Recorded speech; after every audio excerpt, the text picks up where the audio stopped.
Well, I want to welcome you once again to another episode of the CVC Home Service Success Network. And today we got one of those episodes that deals with that big problem we keep hearing all from everybody we talk to, every client, everywhere I go. It keeps Cheryl occupied, which is the game of recruiting new people. And it's a real challenge. In fact, the other day, Brandon, I heard Mike Rose say something that for every five people that retire out of the home service industry, there's only two coming in to replace them. So this is Mm. what we're working with. It's a real challenge. So this week we got a special guest on here. I met this gentleman back in January because I attended Lindemann University, and he was the keynote and did a wonderful presentation there. And then he sat down in the back of the room really close to me. And I walked over and said, "Hey, man, that was super." Got to know him. He's a real stud in this stuff, man. He started a company that you may have heard of called CONQUER Coaching, but he's also started a lot of others. And today we're going to talk about a new one he started, which is called HireBus. And since Cheryl's doing hiring for so many people, I'm sure she's going to have some questions on this that are really needed. But again, this is the problem.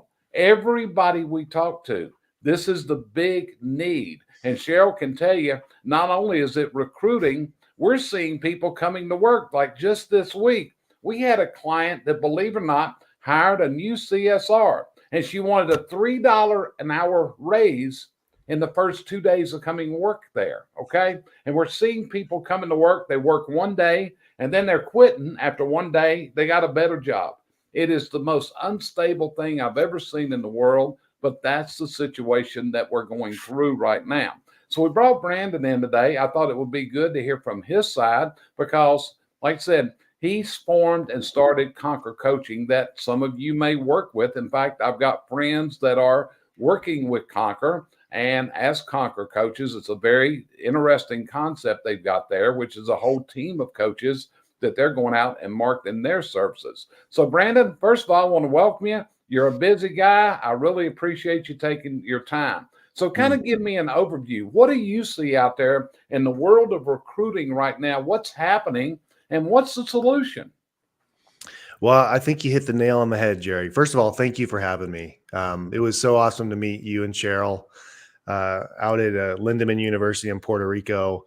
And yeah, every time I go and I speak at these types of events, the number one problem that I hear people say is how do I get good quality people attracted into my company? How do I keep them? How do I motivate them? And it's interesting because a lot of people understand it's a really big problem. And one question I like to ask the audience is, who here feels like that they could double their business if they could just find good help? And almost half the room raises their hand. And to me, that's a really interesting observation, is that if a business owner feels like they could actually double, and this is the one thing that's holding them back, well, why wouldn't you spend every waking minute trying to solve this problem? And I think sometimes it's just because, we have 100 other issues to try to solve in our company, and we don't really tackle recruiting issue in the similar way that we attack our marketing problems to get new customers in the door. When to me, the principles are exactly the same. We have our external customers. We know how to go out and get those a lot easier. It comes a little more naturally because we go out and sell ourselves to customers. But are we doing those same activities to go out and sell ourselves to employees? It's a much tougher sell to try to get someone to come in and spend more hours with us in their waking, time in our business, is even opposed to with their own families. And sometimes that can be a very, very tough sell. So it's a lot of things to overcome. Back in 1987, you go to these events, and Brandon, you ever been one that just stuck in your brain for years? You hear somebody speak, and this is one of those times. Well, 1987, the National Chimney Sweep Guild had a guy, and he was their keynote speaker, and his name was Paul Rodillo. Paul Rodillo, and I know at this point that Paul Rodillo has probably passed away because he was probably about my age at that time, but he had this booming voice. He spoke to a room of about 500 to 600 people and did not even use a microphone. His voice boomed out there. But he asked two questions, and this is what I often ask the client. Number one, would you work for you? Right. Would you work for you? And number two, tell me why you are my career choice. Why should I pick you as my new career? That's the two questions I ask people. What would you ask them if they came to you and said, hey, I can't find anybody that wants to work? We know the whole story. Nobody wants to work today. We hear this all the time, which I know is false. I'm seeing people coming Yeah. in that are succeeding. So, what would you ask them? I asked them that exact same question. Funny enough, it is. It's. I think one of the most important questions to ask ourselves. What makes us different from our competitors? What makes you different from everyone else? And I think that it's really important to kind of reflect on that, because the reality is that there's people that are in your market right now that would absolutely love to work for a small family home, family owned business, just like yourself. Would love to have more of an impact. Would like to have the variety of work that is being done at different sites, different homes every single day, and be able to talk to customers. But there's one big problem. Number one, they just don't know they don't even know that you exist. And so, yes, there's a messaging problem that first and foremost we have to solve to figure out, what do we got here? What are our highlight points? And how can I talk about those in a way where people will read that and say, that's a company I want to work for, because they're out there. And then the second part is distribution, getting enough eyeballs on it. If you were to inform a town that a huge tsunami was about ready to wipe out the entire town, would you walk through the streets and knock on doors one at a time and tell people, hey, it's big tsunami's coming? Or would you think to yourself, how do I get every single person to hear this message? Well, there's a huge tower up over here that has an alarm.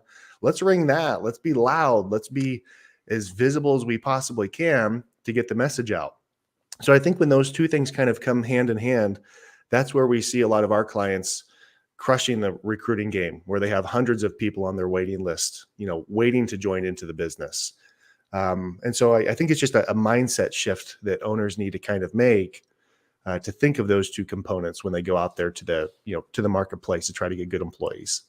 That's fantastic. So, Cheryl, you deal with this because you deal with our clients that are looking for employees. That's what you do every day. You sit up there, you deal with the ghosting, you deal with the people, you deal with the prospects that are coming in. So, what would be your questions for Brandon? What would you ask him that would give these people guidance that he could provide for them?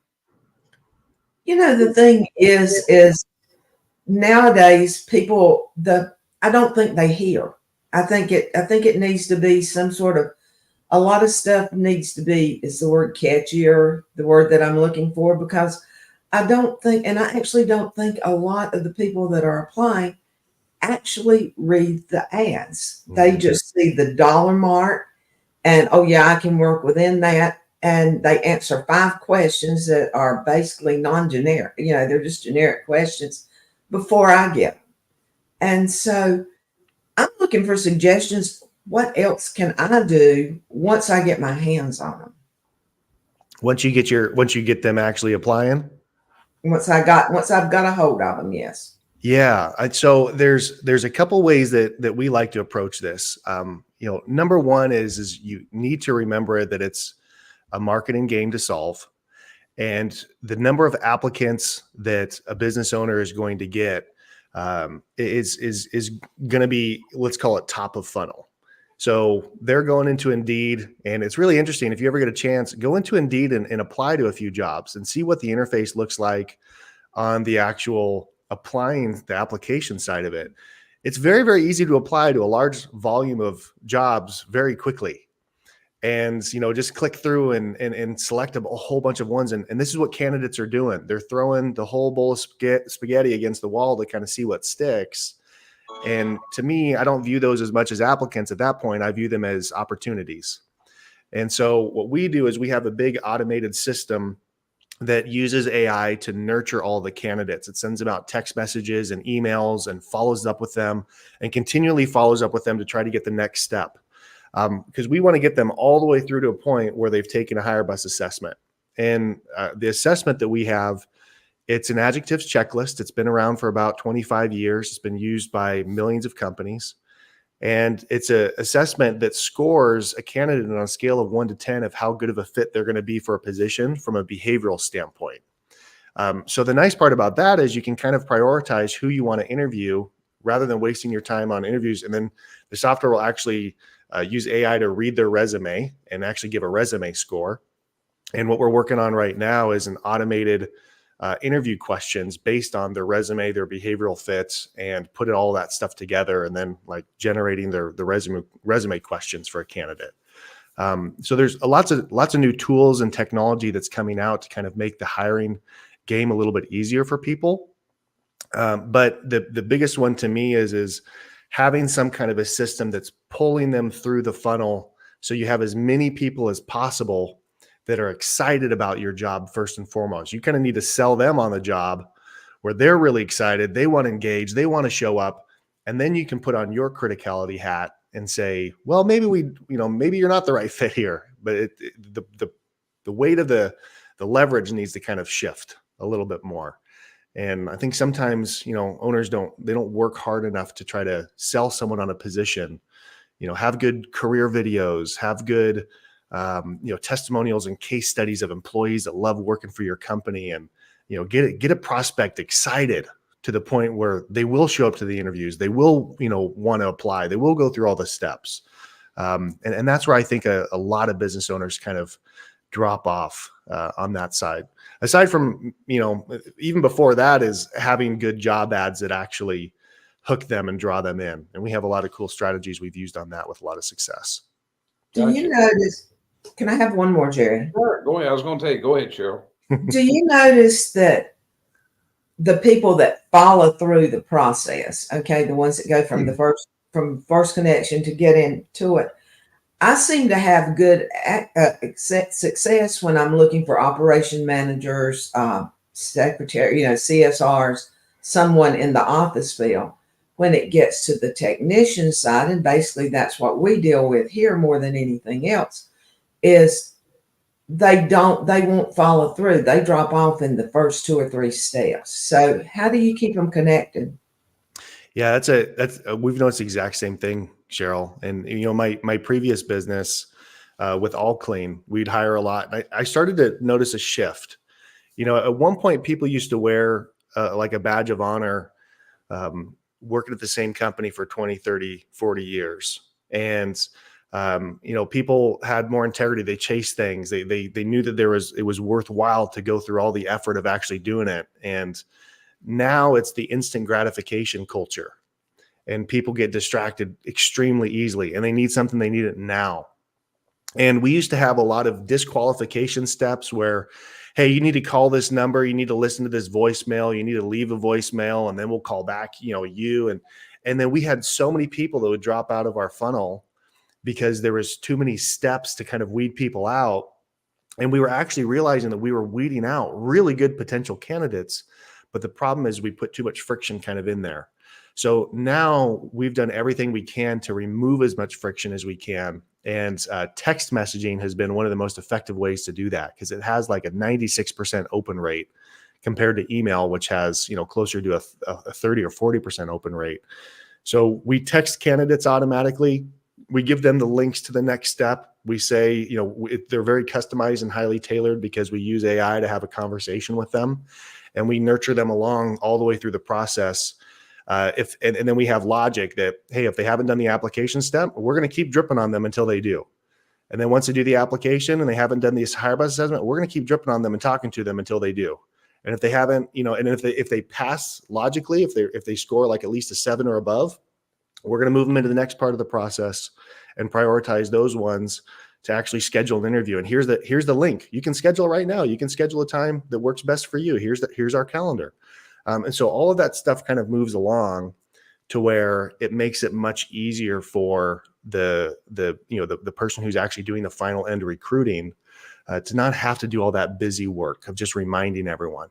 Then once you get them to show up, then you can disqualify them a lot more easily. And you just are kind of getting those best ones. But I do think it's shifted for sure. Okay. So, and before I call on Josh here, Brandon, so you'll know, when Josh was a client of mine, one of the things he said, Jerry, if I could just find people to know which end of the hammer to hold, I'd be happy if they had that skill to start with.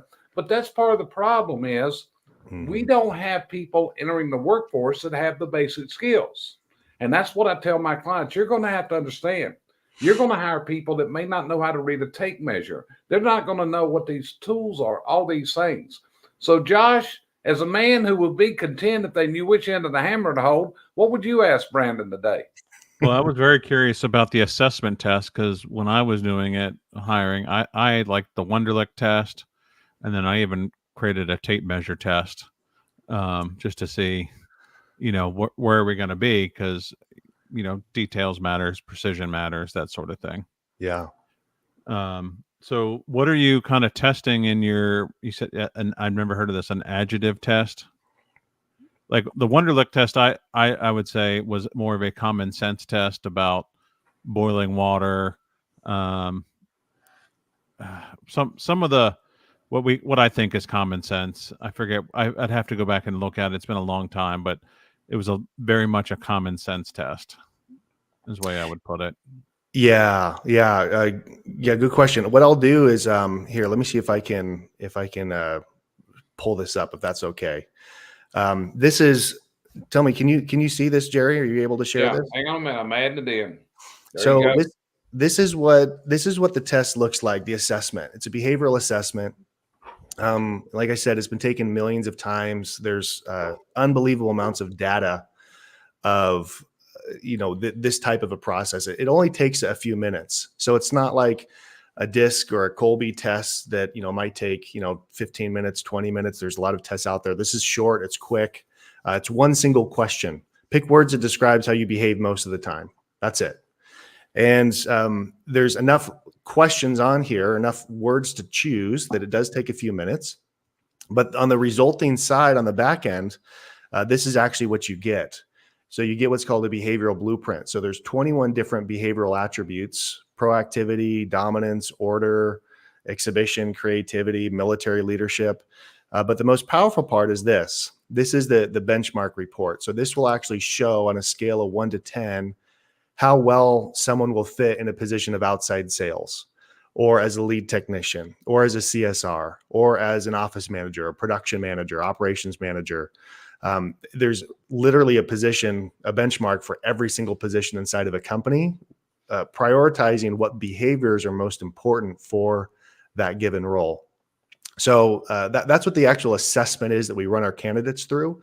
And what we do is we look at them, and then if there's little ones that maybe fall outside of the benchmark of kind of what it is, we can ask them questions to find out, are they coachable in this area? Is this an area that we can kind of work with them on, to kind of get things going? So it's less about skills, and it's more about, kind of their innate behaviors on how they would fit for a given role. Okay. So that's a range then, that shaded area. Yeah, you can kind of view like the river. The river is where it should be. Okay. And then the line inside is where they're currently at. Yeah. So Cheryl, you're aware she's a DISC assessor. Okay. She's certified in DISC. So Cheryl, as you hear this, what's your thoughts over what Brandon has just showed us? Well, he's taken parts of the DISC and they went out and picked out what would make the benchmark. And it's done in a short factor. DISC like you say, it takes longer to do. People will do it, but I'm looking for certain things, and the benchmark part of it I really like. You've got it narrowed out. I don't have to sit and search. So that part I do like. Yeah. The interesting, I'm a massive fan of DISC. My business partner is a level 2 DISC certified individual, and DISC is highly, highly effective for understanding people on your team and understanding how to communicate to them. It's effective for going out and doing sales and be able to quickly assess, if someone's a high D, I, S, or C when you're talking to them, so that you can know how best to communicate to them. The challenge that I've found with DISC over the years is that, when trying to figure out what's the exact best DISC score for a lead technician, well, you might say, well, maybe it's an IS, or maybe it's a DI, or maybe it's an SC, or maybe it's really kind of impossible to be able to benchmark someone as an ideal, disc, what their disc score is for an assessment. Now, how to communicate with them, how to be able to effectively lead them, massively powerful. But from a behavior standpoint of like what their aggression is, their proactivity, their dominance, this gives you a lot more insights to kind of look at from a behavioral attribute to see if they'll be a good fit. And so we use them together. We still find that DISC is insanely important to be able to have, especially once they're on the team and understand it. And there's some positions where you can kind of establish a little bit more of, what an ideal candidate would look like for what their DISC assessment might look like. But it doesn't work out super great for laborers. That's a little bit more challenging. Even with, like you're saying, if I'm looking for office or, operations managers, yes, you're right. And I've gone as far as advanced insights, which gives you a little more. Right. It gives you a lot more, but it takes you a little more time to do it. But right. Takes you a lot more time to do it. But you've already taken, you've taken sections out of, well, not out of the DISC, but some of the questionnaire part of it's the same, and you've bent them into a flow. Yeah, just imagine how expensive it would be to give a DISC assessment to every applicant that came into your company before you interviewed them. It's impossible, right? I mean, even the cheapest DISC assessments, like still $10, that goes up from there. So what we've done with HireBus is because so many of these platforms on the behavioral side of it cost thousands of dollars a month, we bought the software. And then now what we've done is we made it available to home service business owners, because normally this is available for enterprise companies. So you get unlimited assessments for $150 a month.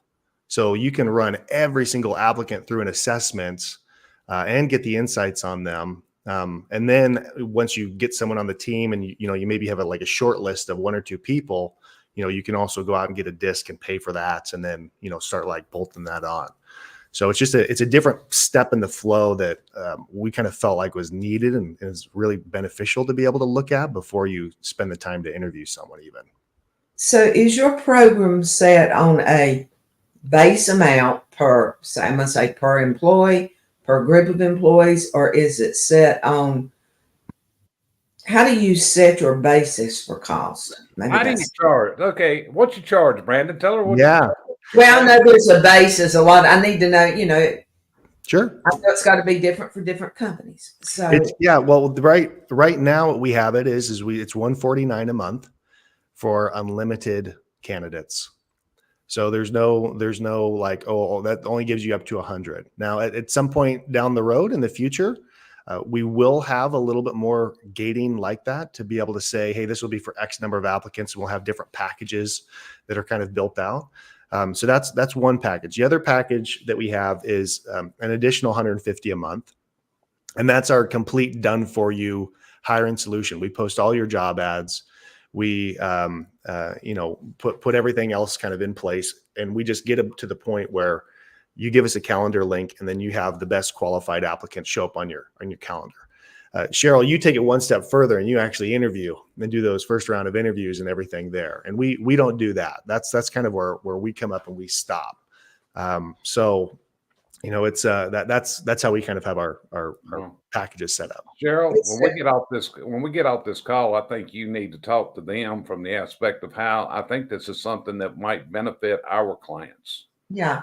And well, I'm doing it partly for people that aren't our clients too, because it looks like a good program. I'd like them to know enough to make it interesting enough to them to see if that's the way they want to follow. Because I'm sure you're not only in the chimney service industry. That's right. Yeah, we specialize in all home services. Yeah. So, Josh, we got off track. Did we get your question answered? He forgot the question. No, it was about the test. The task, because as a systems person, the best way I can describe my interview process is if you ever watched the first 5 minutes of Talladega Nights, and Ricky's doing his first interview, and he's like, I don't know what to do with my hands. I just have a terrible interview process. So. Okay. In other words, he sucks as an interviewer. Okay, I sat through some of his. Okay, it's like He's great on some stuff, but interviewing ain't his. I did too. I did too. My main problem is I love everybody that I Yeah. interview. Okay. And my criticality is very, very low. And Yeah. so whenever I talk to someone, I'm just like, man, I think you'd be a great fit here, you know, and even the questions that I ask, even if they give me a terrible answer, I kind of like fit it into how it could be a good answer, you know? And so I honestly, part of the reason why we kind of chased after this was because I needed data points to kind of look at. No, Well, that's you know- why I tried to do Wonderlic testing, Yeah. just for that reason, to see, Yeah. you know, if they could think for themselves, really. So, For sure. Brandon, one of the things that I talk about also with clients is the need for your brand. How well are you brand? You said the key thing a while ago. Who even knows who you are? Realistically, who knows who you are? And in our niche, which is chimney services, our main niche, I don't know of anybody that grew up that wanted to be a chimney sweep. Okay. We just didn't do that. We may have grew up wanting to be different things, but I sure as heck didn't know I was going into it. Josh might have because his parents were in it. But again, the importance of the brand, the importance of what your office looks like, just how neat is it coming in your office? How colorful is it? What's your brand? And you've also, to quote Tommy Mello, you got to make your dream big enough to include their dreams. Absolutely. Where people know that you're going to help them get to where they want to be in life. Whatever that is, they want to own a home, take nice vacations, but you got to have this story and you got to brand yourself out there for people to go in. And I don't know where Cheryl just disappeared to, but we'll get by without her. There she comes back. But am I on line with what I'm saying? Do you agree with that? 1,000%. 1,000%. Your brand is just as important for your external customers, if not more so for your internal customers. You know, which are your employees. You know, one of the things that's, we find is technicians, they love being able to drive in our fully wrapped vehicles that are new. The equipment's dialed in, all of the inventory's dialed in. It makes their job easier. It makes so many things easier for them. And then the second part of it too is when they come into our shop, we have huge leaderboards and dashboards, and our walls are wrapped with our Wise coatings, with our big elephant brand there. We have a map of all of our locations across the US.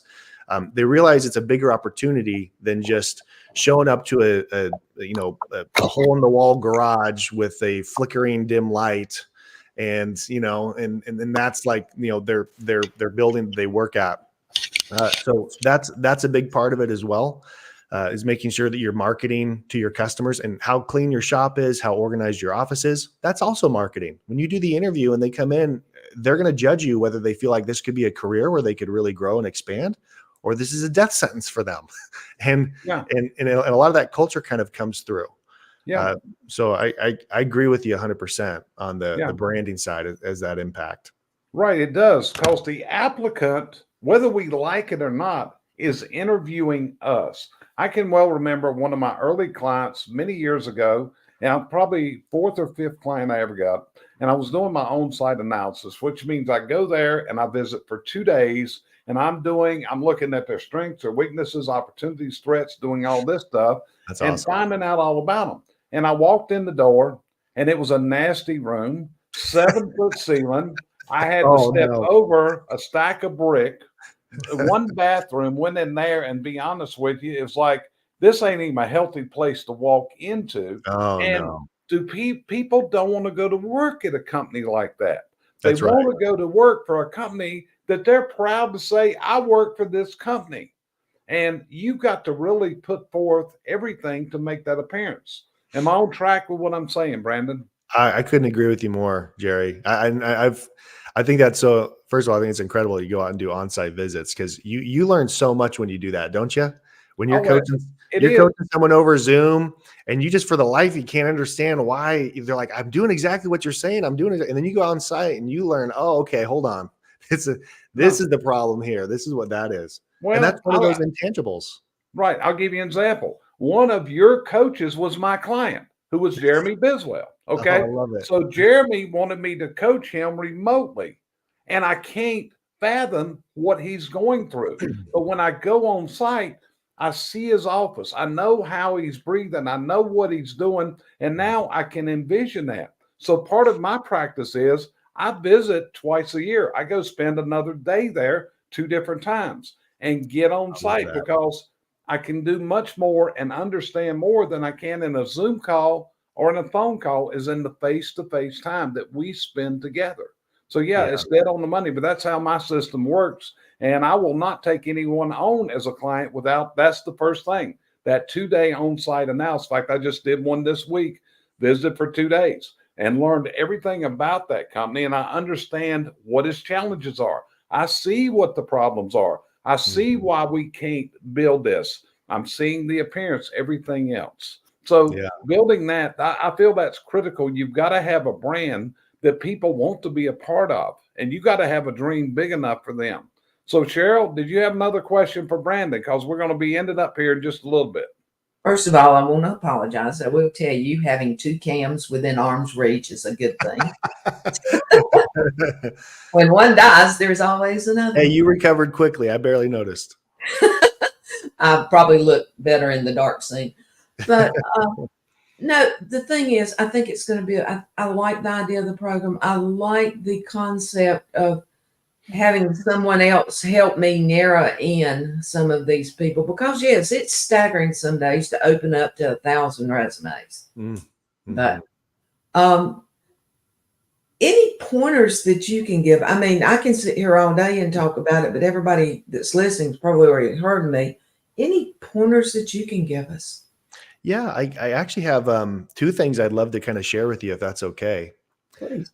One, Jerry, I wanted to kind of unpack a little bit more when you kind of mentioned the culture side of things and having a dream. There's a really fantastic book called The Dream Manager by Matthew Kelly. You know that, Jerry. Know it well. It's absolutely one of my favorite books. It was very mind-blowing for me. It was very applicable when I had my exterior cleaning business. To me, it felt like one of the most impactful books that I read to really understand what culture is all about and how I could actually do it in a practical way. And for those of you watching it just starts by asking your employees, what are your dreams? What are your goals that you have? And then finding a way to kind of bridge how company goals and things can be tied to helping your employees achieve their dreams and working to, build out incentive programs and build out very structured coaching, systems where you can kind of coach them towards doing that. So in our team meetings, most of the things that we talk about don't really have much to do with the business. They have to do with leveling up our employees' lives. So we'll bring in financial advisors. We'll bring in credit experts to help them increase their credit score and provide them with tips. We'll help them build out a family budget. We'll run them through Dave Ramsey's Financial Peace University. We'll do a big challenge together as a company to see how much collective debt we can eliminate as a company, for just on the personal side of things. We'll help them figure out how to set aside cash to be able to buy a house in a couple of years. Anything and everything that you possibly can. You take a dream and you systematically kind of help them work at it, because you're right. No one grows up dreaming to be a chimney sweep, and that's what they write down when they're in school. Maybe 1 or 2, but for the most part, this isn't someone's dream job, but it can be their dream company that they work for, where they say, man, I've never worked at a company like this before. And when they graduate and move on to a different role or go into a different position or go out and get their dream job, like, they're celebrated. That's not something to dread. That's something to be able to get their best quality work while they're here and feel like that was the best company we ever worked for. So I'm very, very passionate about that side of it as far as the, dream management goes. And yeah, Tommy Mello has done an absolutely amazing job of casting an even larger vision and dream that includes, everyone inside of the company, which I think is pretty incredible. The second thing I'd like to show, if you guys are okay with it, I'll go ahead and share my screen here. Come out. So this is our LMS that we have built out. And this LMS is built just actually inside of Google Classroom, which is a free LMS. A lot of people don't know that they have it as part of their workspace platform. But we have training for every single one of the positions in our company, as a technician, as a salesperson, as a production manager, as an office manager. We have walkthroughs on how to use our software, for our technicians. But basically, the way that it works is we have the videos that they can go through and watch. Let me mute this here so it doesn't play super loud. But this goes through, and we have full videos that walk them through kind of from start to finish, exactly what it looks like to get out on the job site, and how to talk to customers, and what scripts they should have, and step by step how to do every single facet of their job. And we have hundreds of these videos, and we can assign new employees with a very specific onboarding track to where if they don't know how to read a tape measure, okay, we're going to have videos that tell them how to read a tape measure and how to kind of put that through. And then there's tests that we can build out on their own right inside of this, where, there's a quiz that happens at the end of it. And so those quizzes, they can go in and they can hop in and take, and it's just on Google Forms. And there's lots of platforms like this. There's Trainual, there's Talent LMS, but having a really good learning management system for when an employee comes into your team, it means that you don't have to worry about hiring highly skilled people. You can hire someone that has no experience whatsoever in the trades, and then you can have your own trade school to kind of teach them and coach them and how to do that. And for us in our business, it's been absolute game changer to be able to bring in anyone and bring them through. As long as they have good soft skills and good behaviorals, attributes, then we can get them trained to be a really good lead technician in just a couple of weeks, which is, helps out a lot. Right. And so you're aware, Brandon, actually, we have we use Litmos for ours, which is similar to what you're talking about, Training, but all of our clients have this, and we have about 760 courses on there right now, and Amazing. They can add their own courses in a proprietary mode and assign it to just their people. So actually, I was a student of Jeffrey Gitomer's, and in 2011, I went through his training, and LMSs were just coming out. And to be honest, at that point, it was prohibitively expensive to start an LMS. And now it's not. It has come to, is it free? I mean, is it cheap? No. And the biggest thing about the LMS is the amount of work you put in to load that information. But I'm a firm believer, just like you, that virtual training like this can deliver. You just got to get your people to using it. So I'm going to brace that to you. This is a challenge, and Josh can verify this as a client. How do you get people to use your LMS, your learning management system? What drives them to do it for you? Well, are we talking to me or Brandon? I'm talking to Brandon. Okay, because you mentioned me. Yeah. That's what I was like, who's going? Yeah, well, I mentioned you because you've been in this role where your people did not use the courses. So what's the secret to drive them to do it? So for us, one of the things that we have is we have a graduated program that's based on their pay. So basically, part of their training, they start out as a level 1 technician. When they graduate here, that comes with a pay bump and an increase in their performance pay that they're able to get. And then when they go through this course and they graduate and they pass that, then it gets bumped up. So it's a graduated process that kind of gets them to go. And they can go as fast or they can go as slow as they'd like. If it takes them a lot longer to go through it, and that mechanism helps them to actually get in and stay on track. I'd love to hear what you guys have as tips too for that as well. Well, it is. And what we found out is people are not going to watch videos for training on their own time just for the heck of it. 100%. There has to be some type of carrot. You just said there's a compensate. When you hit this level, your compensation is going up. Your compensation is going up. We have some people that pay their people to watch the videos. They have a curriculum laid out. But yes, you got to have some kind of carrot.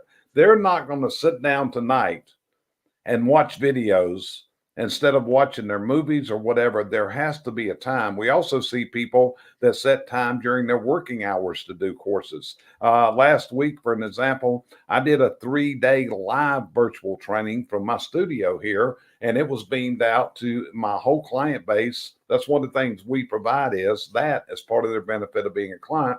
So we had about, I think, close to 80 people sitting in the class last week all over the U.S. The problem with that is I'm dealing with 4 time zones. So I got people on the East Coast starting at 9 a.m., but if they're on the West Coast, they got to start at 6 a.m. But believe it or not, we had people on there 6 a.m. sitting in California and Washington State last week. But yeah, I'm in full agreement. You've got to provide this way because they're not going to know the skills. They're not going to come in and know those skills. So, Josh, anything else you would ask for Brandon today? No, I'll be playing with Google Classroom. I do. I thought it was pretty interesting, just because Google does have some pretty cool free tools. I'm very big on Google Sites. I do a lot with that. Very much in a different version of what you do.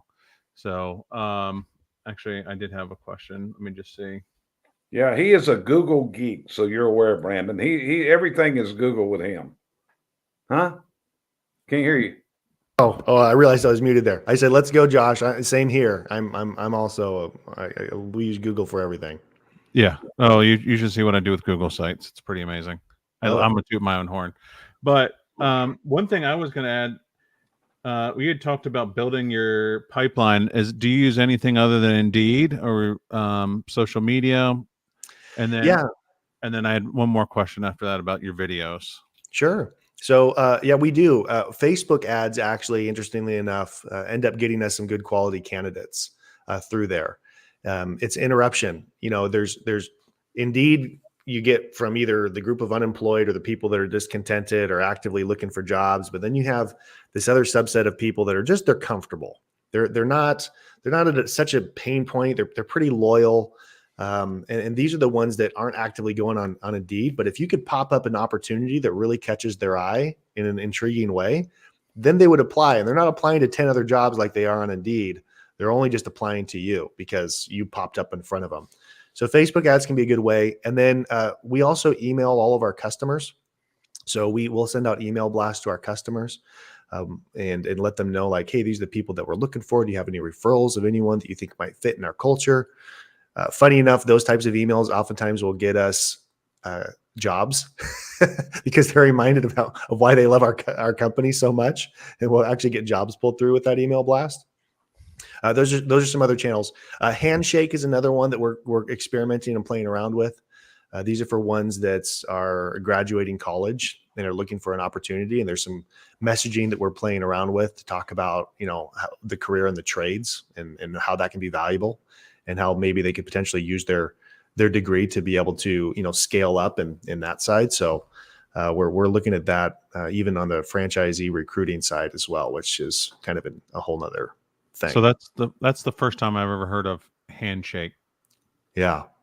It's an interesting one. Okay. Josh, did you have a second one? I did. Are you, for when you're creating these training videos, are you having like a professional production crew? How are you going about getting your scripts? That sort of thing. Yeah, I'll let me actually see if I can pull this up. Basically what we end up doing is we started out with just a Word doc, and our Word doc, or Google Doc rather, our Google Doc. I know what you mean.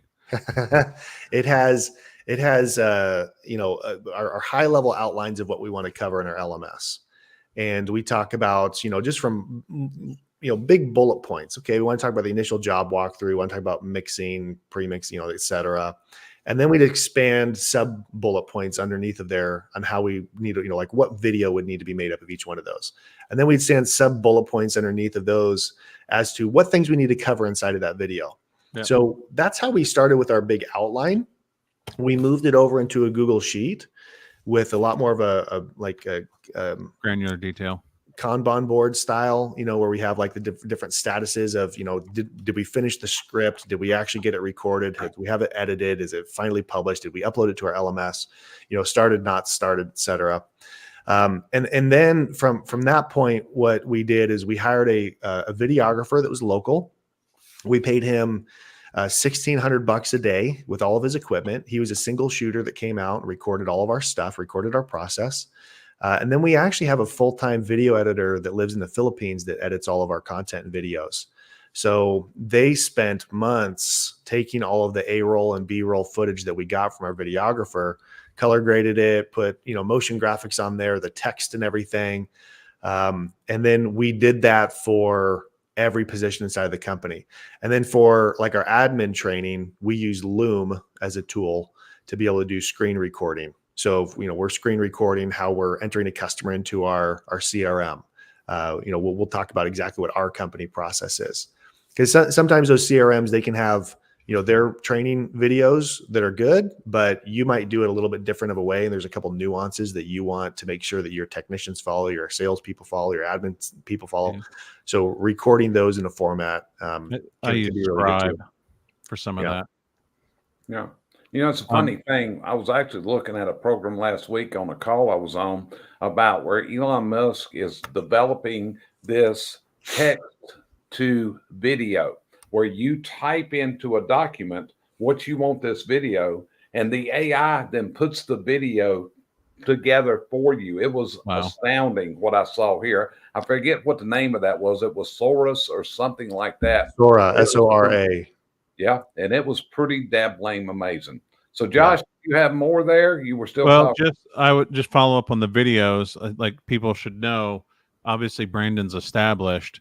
Not everybody can afford a videographer for the day. I've shot some of my most powerful videos with my cell phone and a camcorder. They don't have to have the high production value like what Brandon's saying, 100%. especially if you're starting out. Some of my best performing YouTube videos are me doing some hand modeling on a stove, and then hiring someone to do voiceover later. They don't have to be perfect. That's right. You just have to get your message across, and I guess more or less be authentic. It's sure you're going to have bad audio in the beginning, and then you learn, okay, maybe I need a lavalier mic or something like that. But just get stuff recorded. And there's, I'm sure that person in the Philippines, you did just stumble on them. There's some websites where people will stitch videos together for Fiverr, or what was the one I found my designer on? Upwork? No. It was oh my God. I just talked to him this morning too. But he's in Spain. And he does he makes my videos and custom graphics and things like that. Yeah. What you got to be doing, you just got to step out of your comfort zone, start doing stuff. You're not going to be great at it start. I can remember when I did my first videos, 2010, 2011. And yeah, it's something you learn as you go through this and being comfortable in front of it. So, Cheryl, I think we found a new contact for you to investigate after this over. You got any more questions for Brandon before we check out of this? I've got a lot more, but I'll hold it. Nothing that would probably be pertinent to you. Okay. So in your opinion, what you've heard, do you think this is an asset for people in their recruiting process? I really do. Anything that helps people out, I think, is an asset. They have feathered in a few extra things a lot of companies are not doing. So yes, I do. Well, the thing is, he understands it because coming from the home service himself, having the cleaning company he did, developing into what he's done over the years. And Brandon, again, sitting there back in Puerto Rico, like I told you then, your presentation. And what was the girl's name that was there that worked for you? What was her name? Kedma. She was fantastic also. So you could see. She was my coach. She was my original coach back in 2013. So then really? I managed to figure out how to recruit her and bring her in as our VP of coaching. So she actually coaches all of our coaches now. Fantastic. Well, brother, I appreciate your time. It's a Friday afternoon. Likewise. And, we set this up a couple of weeks ago. And it was fantastic to meet you. I was really honored to give you one of my books down there. I hope you were able to look through it and got some sense out of that and all that. I was, and thank you for signing it too. Hey, man. I got my autographed copy of it. There you go. And actually it worked out really good because it was, what's Megan like? She said, I just saw it. She made some comments about it because I was doing a call with her, and she actually came up to me at a Tommy Mello event and had the book. Said, I want you to sign it one side. It's like, who are you, lady? I didn't know who she was. But I appreciate you being here today. It's been a very big honor to be for us. And I think pleasure. Cheryl's going to be in contact with somebody in your company to get more information on this. I think you have found somebody that's going to definitely be using your services. So thank you guys for having me. I appreciate it. You're very welcome, my friend. So if you joined us today, I hope this has been a value for you. It's CVC Success Group. What we do is we try to put out content. We try to help people. We know you got problems. We know you got restraints. We know you often get overwhelmed. And that's what coaches are for. That's what we do. We want to help you get through that. We want to help you get to your dreams. We want to make you one of our trophies where we can look at where you've moved to. Because, Brandon, isn't that a good feeling when you coach somebody and you can watch them grow? Does that feel good to you? 100%. Best feeling in the world. It does. The best feeling in the world is to watch somebody reach their personal business dreams in life. So join us on our next episode of the CVC Home Service Success Network. And we appreciate you being here. It has been an honor. It's been a privilege. And it's been a pleasure. So see you next time on our next episode.